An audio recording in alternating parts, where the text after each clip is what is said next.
avec ce coup au driver, c'est-à-dire un bois. L'expert se prépare en écartant les jambes à la largeur de ses épaules et en plaçant son pied gauche parallèlement à la balle.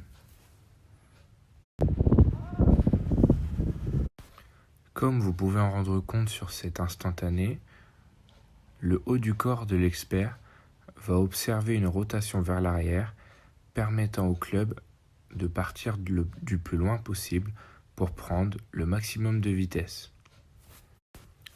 Ici, nous pouvons rendre compte que le pied gauche, le pied d'appui, va prendre tout le poids du corps. Nous pouvons le voir grâce au pied droit qui se soulève à l'instant où la balle va toucher le club.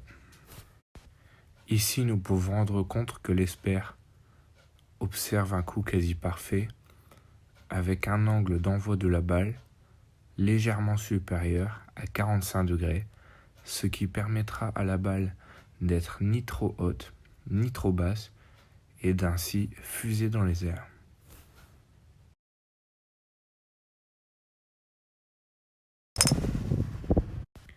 L'expert finit son coup avec la semelle de chaussure perpendiculaire au sol, ce qui signifie que la rotation est parfaite.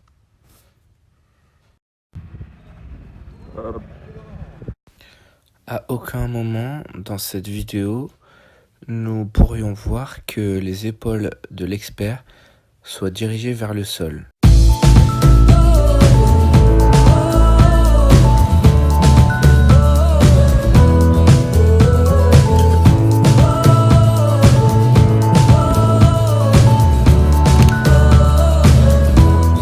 Pour cette situation, un novice s'apprête à faire un coup au driver, c'est-à-dire un club dit de bois.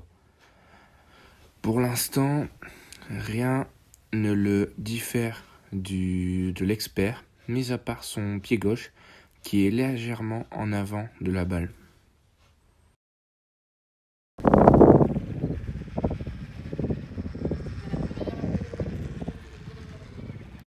Ici, nous pouvons voir que comparé à l'expert, le club ne va pas suffisamment en arrière, ce qui ne lui permet pas de prendre la vitesse maximale espérée.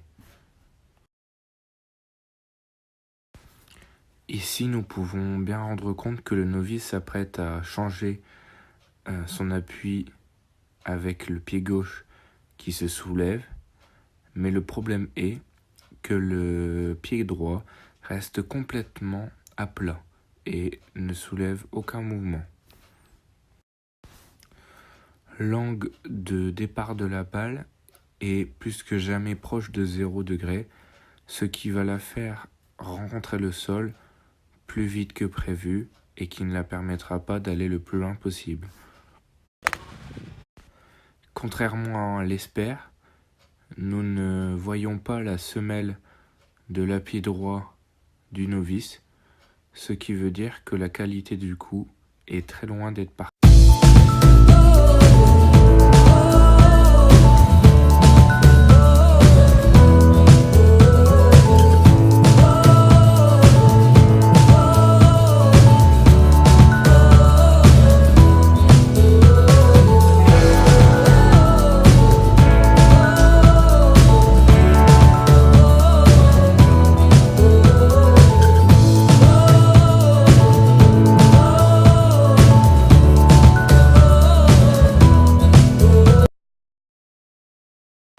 Dans cette vidéo, un joueur novice s'apprête à tenter une approche roulée avec un sandwich.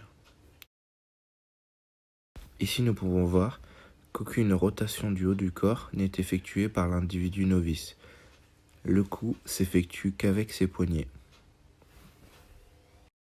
Ici, nous pouvons voir que la face du golf ne termine pas vers son objectif. La balle ne pourra donc pas aller en direction du drapeau.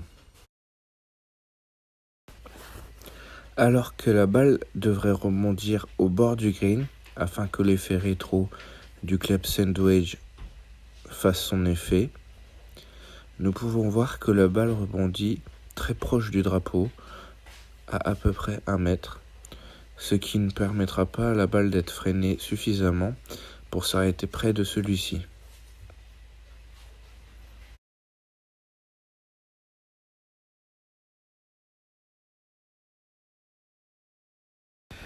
Dans cette vidéo, nous sommes en présence d'un golfeur expert qui s'est retrouvé dans un bunker de sable. Il doit ainsi effectuer une sortie de bunker accompagnée d'une approche roulée pour s'approcher du drapeau. Il utilise pour cela, comme juste avant pour notre novice, un club sandwich.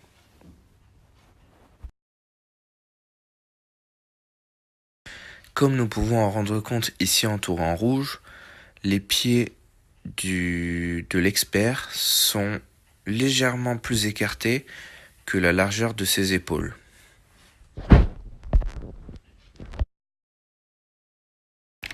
L'expert va ici observer une rotation vers l'arrière de son haut du corps pour permettre à son club de prendre de la vitesse et de dégager la balle du sable.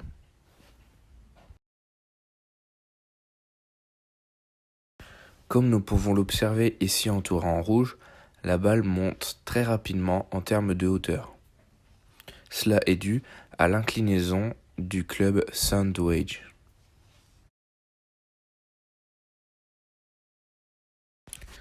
Le premier rebond de la balle se situe à une longueur assez importante du drapeau pour la permettre de freiner grâce à l'effet du club sandwich.